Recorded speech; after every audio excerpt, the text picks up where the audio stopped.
Good morning, or good afternoon, or good evening. From Washington, D.C., I'm Mike Sfraga with the Polar Institute at the Wilson Center, and we are very happy that you have joined us today. We're actually here at the Wilson Center in a hybrid event, so we'll see how this goes. But this is the first time in about 2 years that we've been able to do this kind of discussion in our own center, back at our own home, reaching out to our friends across the world. We're here to talk about Finland's new Arctic strategy released earlier this year. Before I get started, I want to thank our friends and colleagues at the Embassy of Finland to the United States. Good friends, good colleagues, and it's always wonderful to work with them, and really pleased that some of them are here with us today, and want to say hello to all of our friends in Finland as well. And I also want to thank our friends at Olgunik Corporation in Wainwright, Alaska, for their foundational support. Without them, we can't do programs like this, and I want to thank all of my friends there as well. And as always, our broadcast team. They have allowed us to stand on their shoulders for the last 2 years. They're here with us today in the center, and I want to thank that entire team for allowing us to do our work over this incredibly challenging time. As I said, today's discussion will be on Finland's new Arctic policy, very important for not just the country of Finland, but also for all of us in the Arctic. It sets out Finland's key observations about the North, and then turns those in my opinion, to objectives for the country in terms of their strategy for the Arctic region. And it comes at a time of increased attention being given to the Arctic. There seems to me to be a quickening of activities, of narrative, of discussion, even headlines about the North. And there's a shift in the ways others, perhaps outside of the Arctic, view our region. They view it through an economic lens, a great power competition lens, a governance lens, a cooperation lens, a competition lens, as I mentioned, on all different fronts. But also, of course, the significant existential threat of climate and how that impacts all of our lives daily. And like many Arctic nations, Finland has reevaluated and announced to the world its perspectives on the Arctic and its place in the Arctic. So in my mind, the strategy in many ways is a window. It's a window into how the changing Arctic is impacting domestic and foreign policy for the country of Finland, and perhaps it allows us a mirror into the ways in which Finland can impact the very contours of discussions and activities in the North, their North, and the rest of the North. So it's a two-way street. And I would ask you, in terms of two-way streets, to email us. We're going to make this a professional yet casual conversation. Email us at polar@wilsoncenter.org, polar@wilsoncenter.org, and we want to take your questions. Now it's very much an honor to have with us here in the studio Finland's permanent secretary, Mr. Matti Anttonen. He has a very distinguished career. His full bio is on our website. Let me just point out, Mr. Minister, Mr. Secretary, just a few of your achievements during your career. He previously served as Ambassador of Finland to Stockholm, Ambassador of Finland to Moscow, and Deputy Chief of Mission here to the United States. In the Foreign Ministry, the Permanent Secretary is the most senior public official. I won't go into all of your duties because not only are they significant, they're also exhausting to read. It is a significant portfolio of what you do for the country of Finland. So, Mr. Secretary, thank you for being in Washington, D.C. Thank you for outlining for us the strategy, and I'm going to look forward to speaking with you in more detail. Let me turn this over to you, sir. Thank you. Thank you, Mike, and really nice to be here at the Wilson Center. As was mentioned, I spent 4.5 years in Washington, D.C. in early 2000. It was really interesting and an important period for my life, for my family, and also for our bilateral relations. Maybe at the beginning, a few observations. First of all, United States and Finland are both Arctic countries. We are among those 8 Arctic countries who form the Arctic Council, and we all try to take good care of the region because it's an important region globally. What makes it really actual now is the question of climate change. You know, people talk about climate change as something rather theoretical. In the Arctic regions, it's not theory, it's real. When the permafrost disappears, the ground for houses, for roads, everything disappears. At the same time, when you have less ice, you have a possibility to transport things much easier. And when we, for example, think the connection between Europe and Asia, it's 25%, 30% faster through the Northern Sea route. You can, and everybody can understand what kind of implications it can have if and when the Northern Sea route is more or less ice-free all year round. So there are a lot of ecological problems facing the region. At the same time, there are economical possibilities and they are interlinked. And unfortunately, whatever we do, the climate change will continue for a while. Even with the best means of mitigating and with really drastic cuts in greenhouse gas emissions, there's all too much CO2 in the atmosphere, and it's going to impact us for a long time. And it means that we have to act very decisively on climate change. At the same time, we really have to take measures to adapt those northern areas where you have, for example, permafrost. Maybe a few words about Finland, because Finland is not necessarily so well known to everybody. A republic of 104 years old, as a nation much older, for hundreds of years part of Sweden, and then for about 100 years part of Russia. There's from this period a couple of interesting little connections. For example, two governors generals of Alaska, or Russian Alaska, were Finns, and the man who was the father of our education system served as a Lutheran pastor in Sitka in Alaska. So we have a connection even before Alaska was made American. We are a country which takes our environment seriously.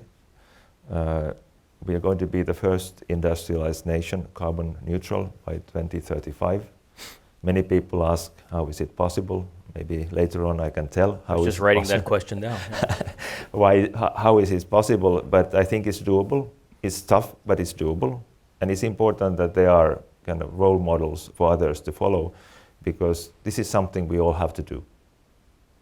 And I think many of those decisions which we are going to have, practicable in other regions as well. We have also indigenous people in the north, as this country has. Their livelihood, because of the climate change, is being threatened in a different way than before. And that has to be taken into account. We need much more research of what's really going on and how that's going to implement. But I think with my kind of initial remarks, just to conclude that US and Finland could really do much more in this region, which is so dear to us and which is so important for the whole globe. Mm-hmm. Well, thank you for that. I noted that you have 3 or 4 pillars in my mind to the strategy, to just the Arctic strategy. But you opened up a door to a lot of areas here that I'd like to follow up on. But I'd like to just reiterate that the 4 that seem to be pillars of the strategy are climate change, mitigation, and adaptation. And I'd like to talk about that. The inhabitants, the well-being of all inhabitants. We talked about indigenous peoples, and there I think those 2 areas, of course, for the United States are very important. For my home state of Alaska, very important. The idea of applying research to not just solving problems, but to inform policy, research-driven, fact-based policy is a 4th. And then this whole idea of infrastructure and logistics, not just for today, but how we build those out for the new North, because it's just not going to be what it has been. Our North, as you said, the change is already baked into the global environment. So we're going to be dealing with this, even if we did everything according to plan from the Paris Agreement, we're still going to have change for the next decades to come. And I think that provides a good foundation on this discussion as well. And if you'd like to take any one of those 4 and dig down a little bit more, we can, or I can simply ask the many questions that I have. Maybe you start with the questions, because I think there are many things to cover, and it's I try to be as useful for you as possible. Well, same here. You mentioned being carbon neutral in a very short period of time. Can you give us some ideas on how that can happen? First of all, we are privileged to be the most forested industrial country. So we have a major carbon sink in our forests. Being climate neutral without major sinks is difficult because the human activity will cause some emissions all the time. Every time we breathe out, we breathe carbon dioxide. What is the secret? First of all, so we have the sinks, and then we are going to drastically cut emissions. And we don't have an ideological view on it. It means that we are using all those production methods possible to get the emissions down, including nuclear energy. Including nuclear energy? Including nuclear energy. We are going to have a new nuclear power plant starting next summer, which is bringing the share of nuclear in our power production to 40%. Then we are building a lot wind without any subsidies, having as a kind of incentive for the municipalities that they get quite a nice real estate tax on those wind power stations. So on the local level, there is very little resistance to building wind power because it benefits directly to those local communities. We are using biomass because we have a rather sizable forest industry, and all the residue, those things which cannot be refined into products for the markets, they are used as a source of energy. And then we have some hydro, not much. Finland is not a very mountainous country, so not much hydro, but with this, our power production by 25 on a yearly basis will be more or less carbon neutral. Plus then, we have big challenges in transport in all our countries. We are using quite a lot of biofuels, but they are not enough, so we have to try to get other solutions for the transport. In October, I checked the latest statistics, which I could get hold of. 37% of the cars sold, new cars, were plugged-in cars, either electric, fully electric, maybe 15%, a little more, and then around 20% plug-in hybrids. So this kind of electrification of transport is taking place rather rapidly. Plus then the big challenge for Finland is heating. And there the solutions will be heat pumps and heat storage. So for example, when we have a lot of wind power, when it's cheap, you can store that electricity in the form of heat, and then you can use that heat for heating cities, because we have a district heating cities in every single municipality. Hot water produced in a power plant, and then that hot water being channeled to houses. And so this system is already there, so you just can plug in those heat pumps and then the heat storage systems, and instead of burning coal or something, with this kind of system you can basically produce also the heat. So with all this plus the big sinks, we think we are going to be carbon neutral by 35.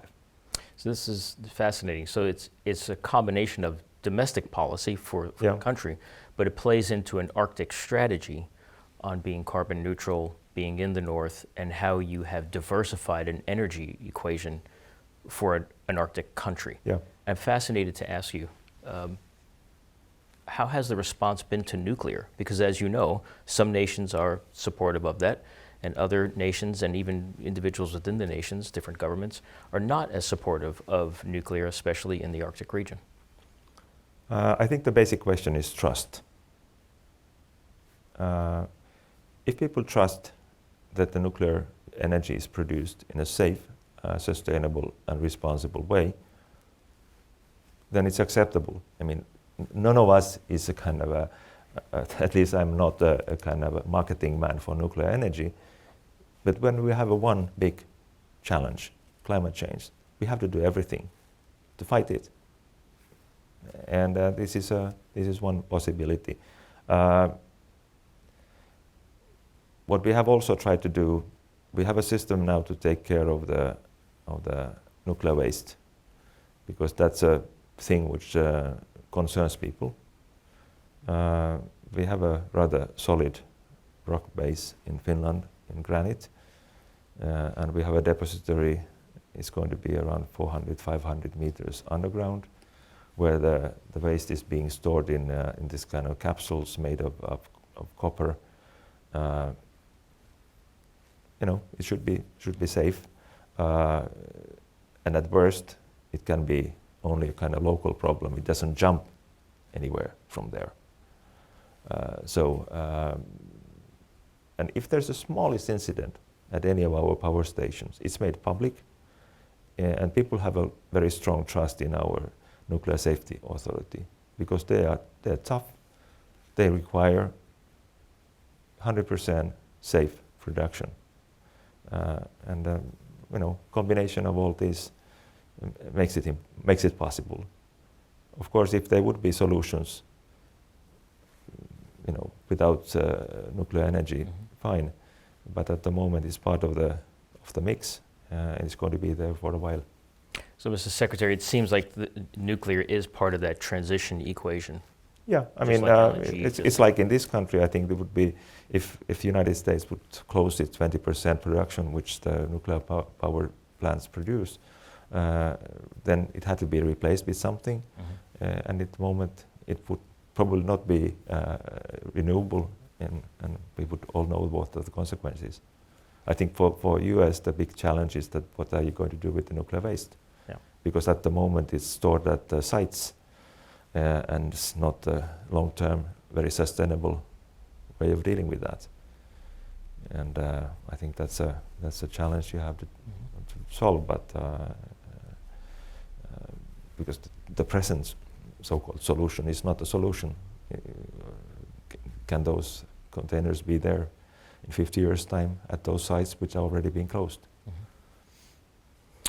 Let's transition now, connect these two issues of one pillar about climate change, mitigation, and adaptation, and this emphasis here in the policy on the inclusion of the Sami people, their relationship to the land, but also building in for them a structure in a Sami Council of sorts, right, to actually be not just participants, but help drive policy on a number of fronts. Can you talk a little bit about that? Yes, they're Sami people, but they speak different languages. When you look at our strategy, they are first Finnish, Swedish, the two official languages of the country, and then you have English, and then you have three different Sami language, in the summary. So they live in the far north. Actually, if you think all the Sami people, quite a number of them live outside their traditional region. They have moved to the south. They have moved to the cities as well. But those people who live there in the region, they are very much also in the traditional livelihood of reindeer herding. Most of those lands belong to the state, so it's important to guarantee that they can use those lands for their traditional livelihoods. We don't have permafrost in Finland, so in that way, or very little. So in that way, the climate change won't change the environment in such a dramatic way as in northern parts of Russia, in Alaska, where the permafrost is melting. So we don't have to replace the infrastructure and so on. So those people, their people's environment is, even though it's changing, it's not changing in that kind of dramatic way where, when the foundation of your house breaks or when the road system breaks. So they have to adapt to the climate change. Then it's important that they have also their cultural rights, that they can send their children to schools where they can learn their own language. And the Sami Council is also there, and they are not just uniting the Sami of Finland, but also in Norway, and Sweden. So they are important part of the Finnish ethnic and cultural landscape, and we try to take good care that they can continue to be successful citizens of our society, and important part of the northern, especially the northern parts of the country, and of course then when they live in the further south there as well. But it's the only indigenous group in the European Union, not a very well known, and we try to also make the European Union more aware that people are really living very close to nature in Europe, which has a tradition of being rather urbanized and rather developed in a traditional sense for a long time. I noted in the policy that there was inclusion of the Sami people in the very development of the strategy. Yeah. Can you talk a little bit more about the intent as to why they were included to that degree, and then the degree to which they have influenced the overall policy? I mean, it's a continuous kind of process, but it's important that we get those who really understand the region involved. I think it's quite natural that those who live off the nature participate on the decision making and development and thinking how should these regions to be developed. Of course, then you have the also the Sami people are participating in through the municipal councils. I think we have only one municipality where they are a majority, but they are large percentage in the northern municipalities consist of Sami. So they are participating directly in our in the Finnish democratic structures, plus they are participating as a group in the policy making, and in a way representing the original population of the region, and in that way they have several ways of influencing it, and then of course they are members of the parties, and then they can also influence that way. So there are different layers how they can be, and I think what's a bit different in if you think of Alaska and the United States and Finland and maybe also Russia and Finland. First of all, you have two big countries. We are still rather small, 337,000 square kilometers, a sizable European country, but not huge one, which means that the people in the north, the living conditions are quite similar to the population further south. The schools, the roads, the airports, the villages don't look very different.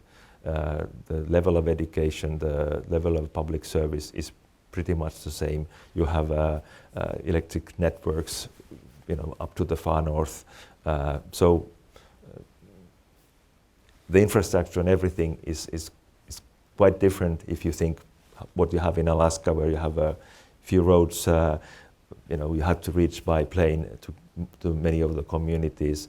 And the same thing in northern Russia, where you don't have roads, and for example, you need helicopters or planes to get many of the communities where there's no connection to the mainland. Excuse me, I wonder if you could talk a little bit about, you mentioned Europe and the European Union a couple of times. Yeah. Right, so Finland, Arctic nation, also a member of the EU. The EU put out their own Arctic policy. They're very strong commitment to a number of different environmental issues. I wonder the degree to which there's overlap between Finland's perspectives on nuclear, oil and gas, other issues, and where those either complement what the EU has put out, or in some ways might be a challenge to navigate with the EU. EU has a few member states which are Arctic. In a way, for Denmark it's a bit complicated because Kingdom of Denmark consists of Denmark, the small country in Scandinavia, then the Faroe Islands, and then big Greenland. But Greenland and Faroe Islands are not inside the European Union. So big part of the Kingdom of Denmark is not inside the European Union. It's basically Sweden and Finland which are Arctic in the real sense of the word, inside the European Union. Even though the European Union has this Arctic dimension, I would say that for many Europeans, Arctic is a bit theoretical. Maybe in the same way that it's a bit theoretical here in Washington, D.C. It's far away, doesn't really feel like that, what it takes, this being Arctic. It's a very thin balance that when it's a bit theoretical, what kind of positions you take. Because at the same time, when we have to take care of the environment, climate change and biodiversity and those things, we have to think, how can those people live there? They have to earn their living from something, they have to move around, they have to send their kids to school, they have to get medical services and all that. And I think we have more or less found a right balance. Some of our neighbors have been a bit critical. Why should the European Union have opinions on their use of natural resources and so on? But the idea is that when we are trying to, with our neighbors we cannot force them, but I think it's right that we can have opinions on things. The use of natural resources in the north is in many ways sometimes rather controversial. But as a whole, I think the European Union plays a positive role for the development of the Arctic regions, and it's important that we, the European Union, all the countries are interested in, because this is a really important region of the world, which has been for a really long time more or less totally ignored. The first person to reach the North Pole little over 100 years ago. It was, untouched by human presence for a really long time, and then not at all discussed for decades, and now because of the climate change, it has really taken it up high on the agenda, because the climate change has the most dramatic and quickest consequences in this region. Well, follow up on that as well. The Arctic certainly has, you're right, for a long time, maybe for too long time, the Arctic was somewhere. Right? Perhaps your country is similar to, in some ways, to the big capitals. Right? It's somewhere. It's somewhere up there, somewhere. But now it seems like it's a little bit more of everywhere. There is at least dialogue about the Arctic. Some of the driving narratives about the Arctic are almost broken down into two big buckets. I could argue that it's not. There are many, many narratives out there on the north. But the two predominant narratives are around climate change, right? The global impact of climate change, but warming 3 times, the global average. That is climate change with a capital 2 C's, climate change. The second big narrative is on this issue of competition, military conflict, right? This broader international component that seems to take a lot of the discussion. I'm wondering, in Finland, do you see the same as we see here in the United States, where there are a lot of discussions about the Arctic, but I would argue the two dominant discussions are environmental impacts, cause and effect, and a lot on the great power competition, or at least the potential for military conflict. What's it like in Finland? I think this division is right. For us, there is also kind of third dimension, how those people in the Arctic region live. Because the whole of Finland in many ways is Arctic at the moment. I think the whole of Finland is covered by snow, in the south less, in the north more. So we feel rather Arctic, the whole nation, even though only a small portion of us live out above the Arctic Circle. So we already talked quite a lot about the climate change, and that has really brought Arctic to the forefront of discussion, and it's going to stay there. Here, especially for countries like Finland and for other who are in the Arctic, the mitigation work cannot be done there. I mean, it has to happen somewhere else, because so little portion of activity which is causing greenhouse gas emission is happening in the Arctic, even though we in the Arctic are probably feeling it much more than somewhere else. So the region itself is not the solution for the mitigation. The emission cuts have to be made in China and the US, in where they happen. But there's one thing connected to climate change which we think can be done in the north. It's the black carbon. Because everybody understands that when you have on a white surface something black, it melts much quicker. So if you have ice covered by black carbon smoke from power stations or something like that from the ships, that ice and snow melts quicker, and that makes the climate change even faster. So I think in the Arctic regions we should be looking at those things which are causing the biggest damage to our environment there, and black carbon has been therefore very high on the Finnish agenda when we are talking about climate change and mitigating climate change in the north. And then in the north we have to also think how to adapt. We talked before this discussion about what's happening in your home city in Fairbanks, when permafrost melts so quickly that you have to repair the roads every single year, and that's something which is important for the whole Arctic region.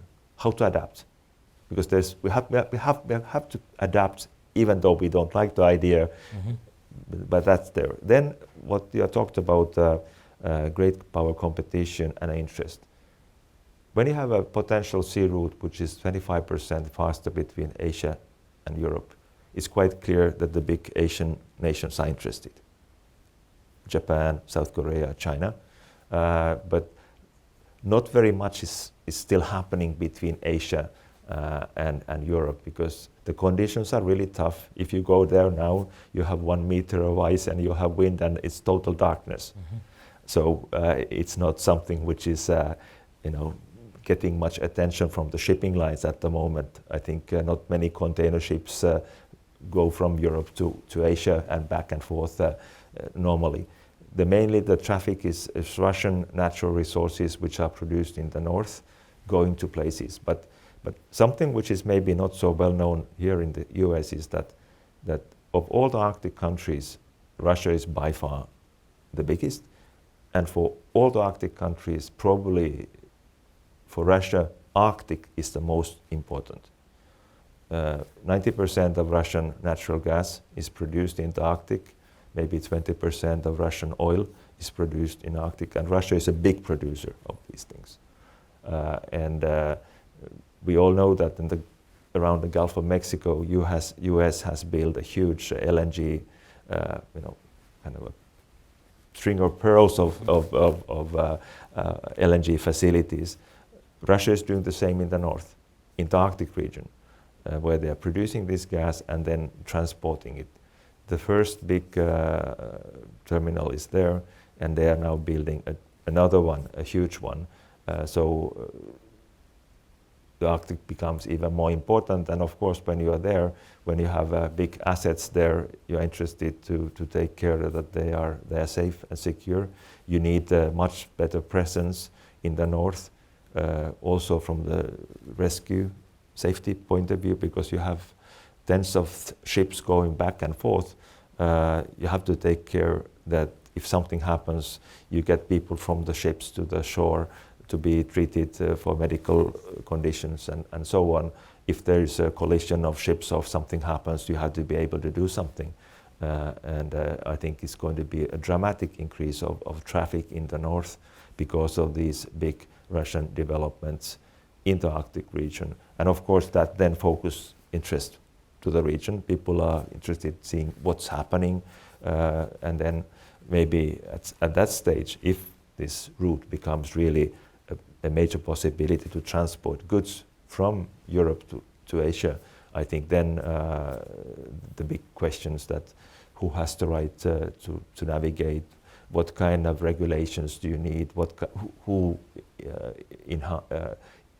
takes care that the regulations are being respected, when it comes to the safety of the ships, what kind of ships can navigate there, then it becomes even more actual. And I don't have an answer how it's going to look like, but most likely we are going to see much more different kind of activity in the north because of the climate change, making the sea routes more open, if not now for all year round traffic, but much sooner than we thought only 10 years ago.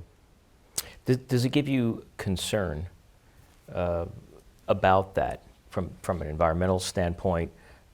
It is oil and gas. In this case, mainly gas, and it's much less of an environmental problem because if you have a big tanker, oil tanker, then of course the environmental impact will be totally different. If you have a methane tanker, okay, it's not good that this methane gets out of the tanker, but it will not pollute the sea, which is a good thing. And along with that, we're going to take the international component, and then we'll maybe come back a little bit.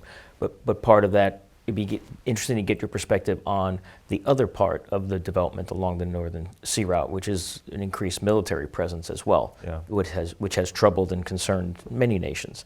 What's Finland's perspective on that? We don't see such a kind of dramatic change there.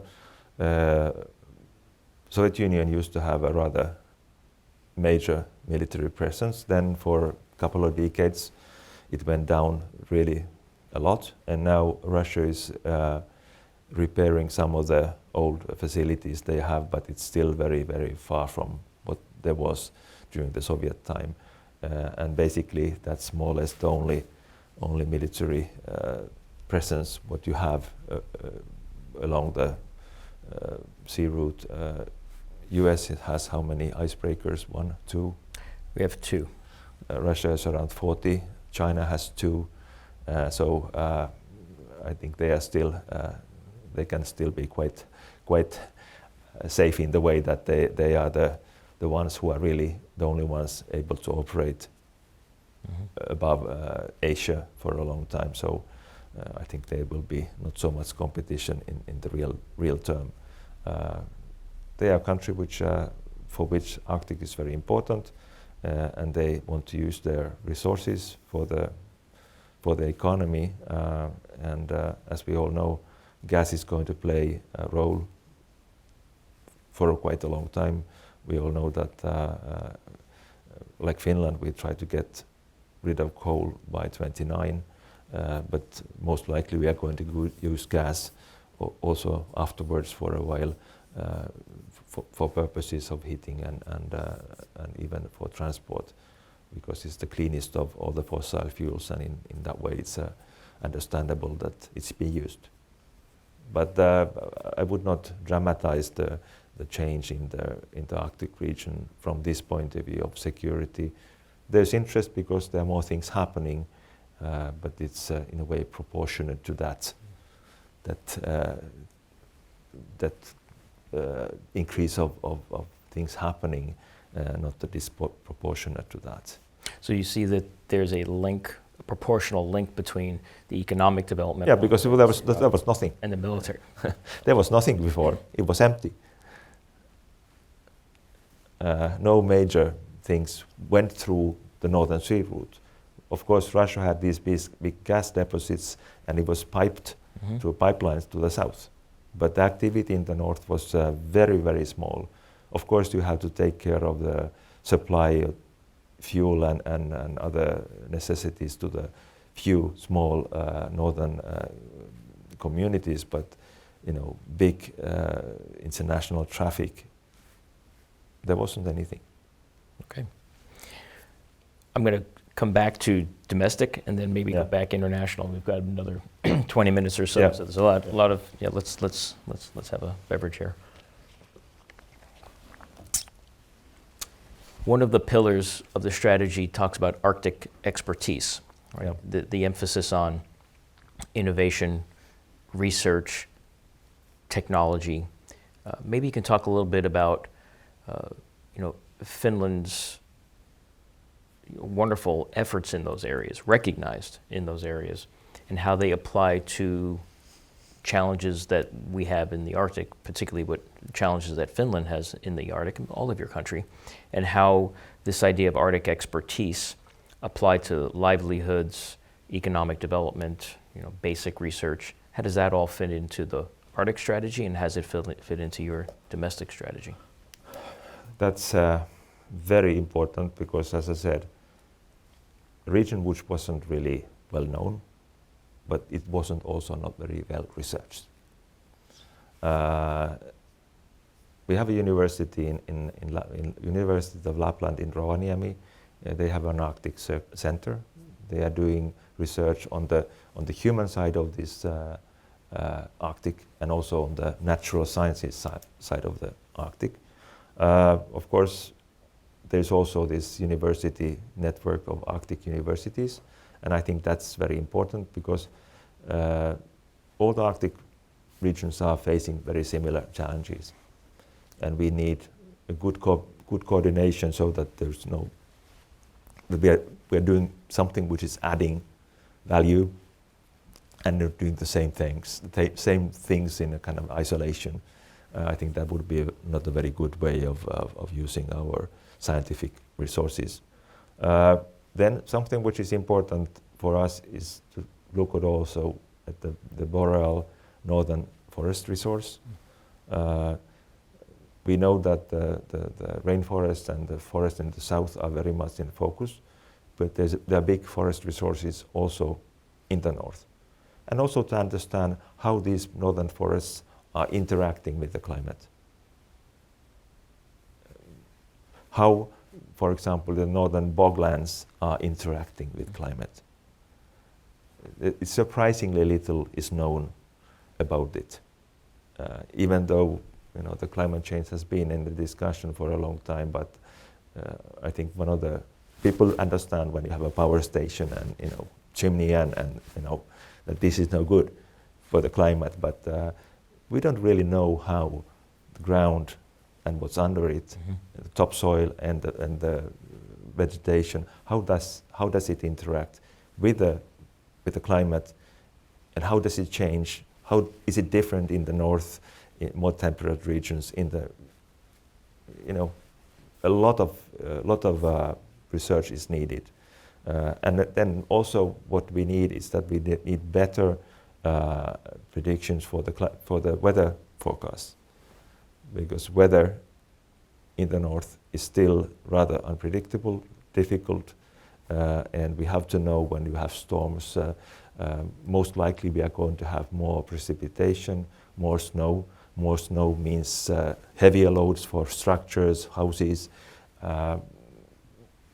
also those kind of things. We need much more scientific knowledge, and then to spread that and produce that as much as possible in good cooperation between the research organizations and the universities in the north. I wonder if you can just speak to the issue of traditional knowledge, how that would blend with the research entities you've just talked about.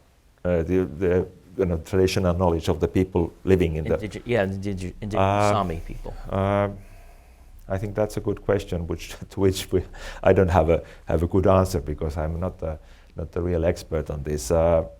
But I think it's important that we also take that into account. I don't know, for example, climate change. How can climate science? How could it be? Probably not much. But when the closer we come to the livelihood of the people, the more important factor it is. And also when we talk about social sciences, how do those communities on the community level level of individuals, how are they going to adapt when they have, for example, to leave a traditional livelihood, you know, if the fish is not there. We have now a big question in the north because the salmon population is changing. The Russians have introduced a certain sort of salmon in their Arctic, and now is spreading, and it's very different kind of salmon, and it's competing with the traditional salmon. And now people are worried that will it totally replace that, and because how you fish that, how it, you know, lives its life is quite different, and these kind of things, then they will have consequences for the tourism and how people fish and then everything. You know, the Russians introduced the king crab, the big crab, to Murmansk, and it's been spreading from there to Norway, and it has become a big hit in the Norwegian tourist industry. Yeah. When people can go there and get that huge crab, especially the Asian tourists are willing to pay big sums for participating in that kind of activity. But you know, it's not so easy. It can also change the whole ecosystem,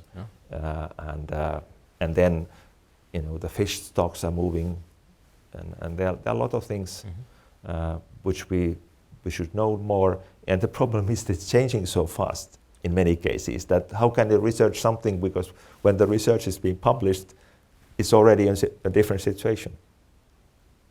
I think this, what you mentioned, that how fast the change is in the north is not appreciated all in the places which are further south. Because it happens almost in your eyes. In real time. Yeah. You mentioned two particular things. I asked you a question on traditional knowledge. But two things. One is I had the privilege of spending many months at the Arctic Center at the University of Rovaniemi at the Arctic Center, and I know my colleagues there are doing great work. And also you mentioned, I think you were alluding to the University of the Arctic, that very powerful network of 160 or 180 universities and entities. The Wilson Center is a member of that organization, and their wonderful work is being done on all their thematic networks. And I agree with you that it's through these kind of networks that we get a fuller understanding of what's happening, but the inclusion in all of the things that you've talked about is really important. I think we have a question from our audience. So let's just do this and just do it right now. So Michaela Stith, would you ask the Secretary the question that's come in? Yes, I will, and thank you for joining us today at the Wilson Center. We have a question to convey from Ross Virginia, who works at Dartmouth and also is a Global Fellow of the Polar Institute. He's asking, having shared a border and a history with Russia, does Finland see an opportunity to help keep the U.S.-Russia focus on the Arctic isolated from the growing international security issues? How can the Arctic Council remain effective under growing tensions found outside the region?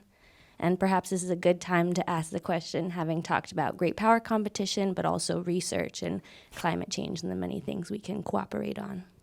Thank you. Oh, well, hello, Ross. Great to have you with us, and thanks for those two great questions. I think the Arctic Council so far has functioned quite well. We were the chair, then the Icelanders were, now Russia has taken over. I think we are all quite happy, all the participants are quite happy of how the Russia is conducting its presidency. So we don't feel any special tension in that context, because it's very much focused on how people can live in the north, how we are tackling the climate change, research, things which are, you know, very kind of forward-looking, and which are kind of the region specific. And as I said, we have no reason to kind of overemphasize the frictions in the region. We all know that there are frictions and problems in many parts of the world, but I think the Arctic region is still a rather stable and a rather peaceful region, and let's hope to keep it that way.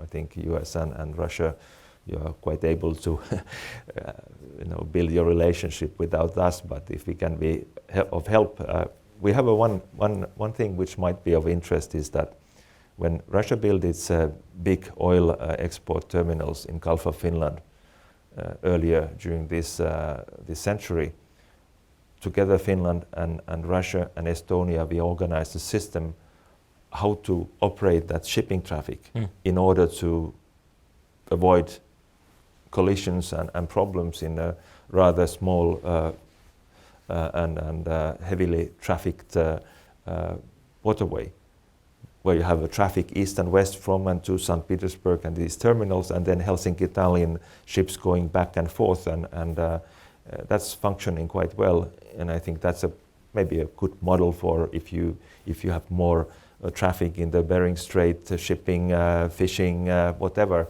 That I think it's a rather cheap reassurance that nothing happens which will make two ships collide or ships getting in the wrong places. I don't know if that's of any use, but anyway, we have a system operated by three different countries, and I think during all those years it's been operating up and running. No major accidents have happened, and as you know, there was a certain ship called Exxon Valdez in the waters of Alaska, and that was a rather expensive thing. Yeah, devastated environment. There is an agreement, interesting enough, between the United States and the Russian Federation, approved by the IMO, for traffic in the Bering Strait, to monitor and to run that traffic in the Bering Strait. So now there are two. Yeah. There's more, but at least between the U.S. and the Russian Federation, there's an agreement within the Bering Strait. So it's interesting to hear this model that you've provided for us, because that yet is one more example that you can have disagreements and even conflicts in the rest of the world, but in the North there are still ways in which those countries that have disagreements and conflicts elsewhere can find ways to cooperate in the North.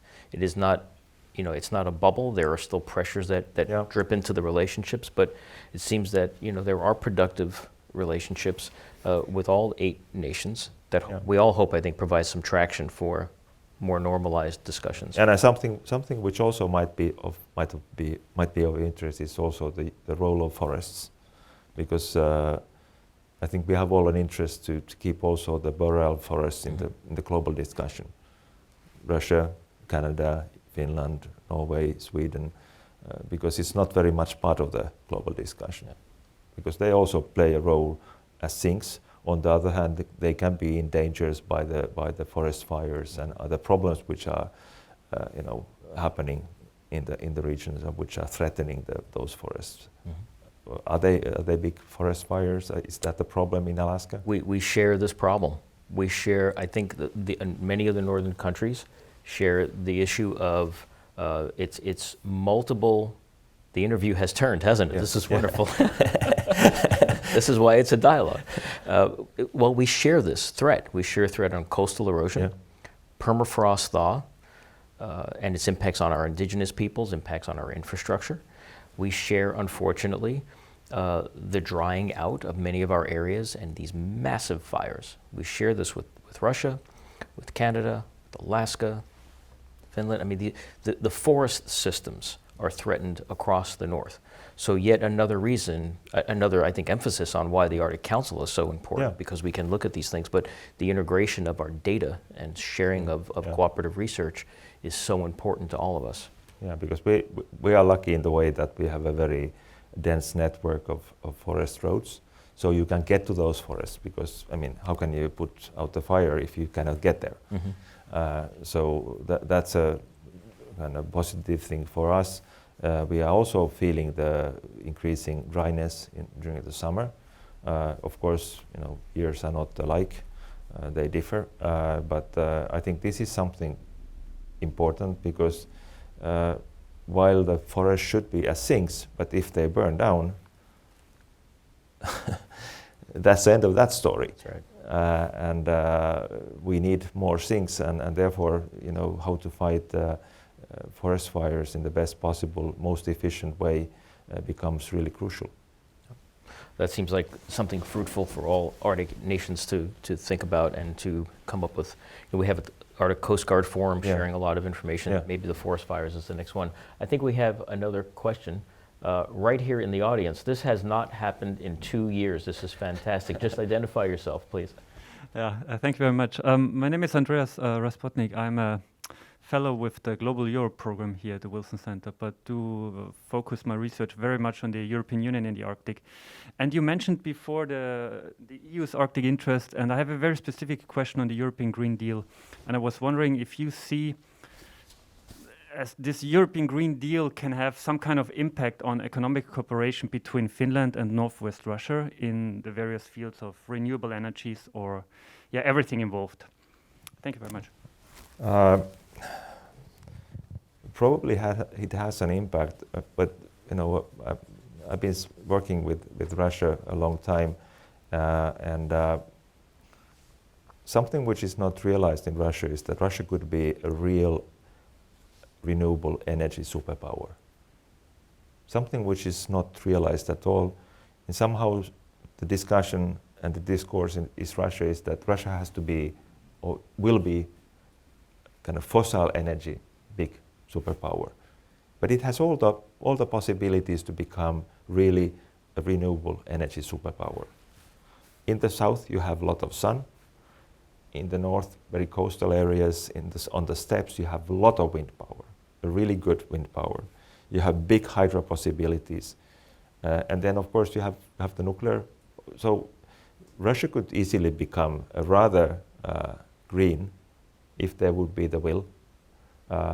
And we have a very good cooperation with Northwest Russia, for example, on how to tackle this black carbon thing, because many of the communities, they still use very old-fashioned ways of coal or heavy fuel oil to heat up the houses, which consequently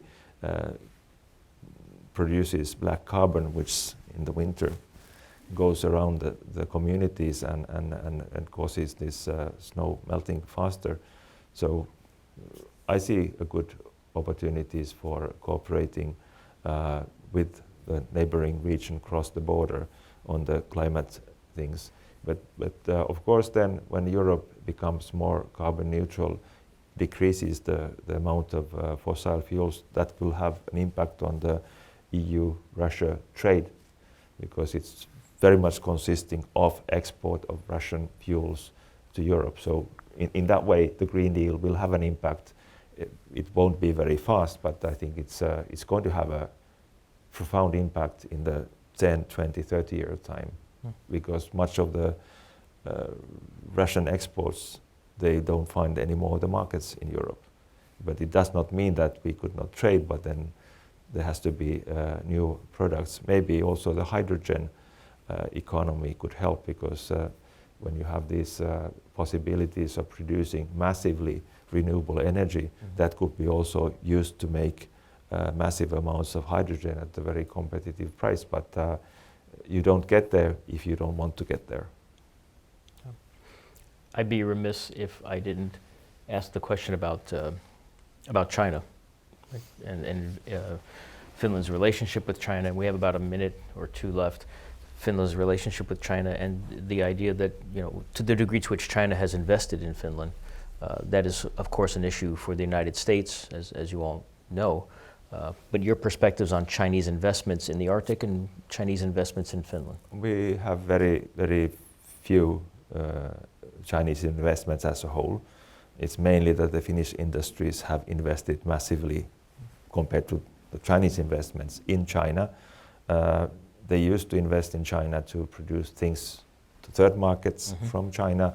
I think now it's mainly investments in China to produce things for the Chinese market. So the Chinese investments in Finland are rather small. Difficult to know whether they are going to increase. I have generally a feeling that China is looking more inwards. The foreign investments have actually decreased last few years. Our relationship with China is quite a normal one. We had the diplomatic relations with the People's Republic of China already very soon after it was founded, and very much dominated by the economic activity. But of course, we have also visits in both directions. So, and then we have the European Union as a kind of framework for our relationship with China in many fields, and there we have the EU policies, and which we have been participating in formulating, and which we are also applying. So, as in many other fields, it's Finland as a nation, and then Finland as a member of the European Union, which are kind of the two parts of our policies vis-à-vis the third parties.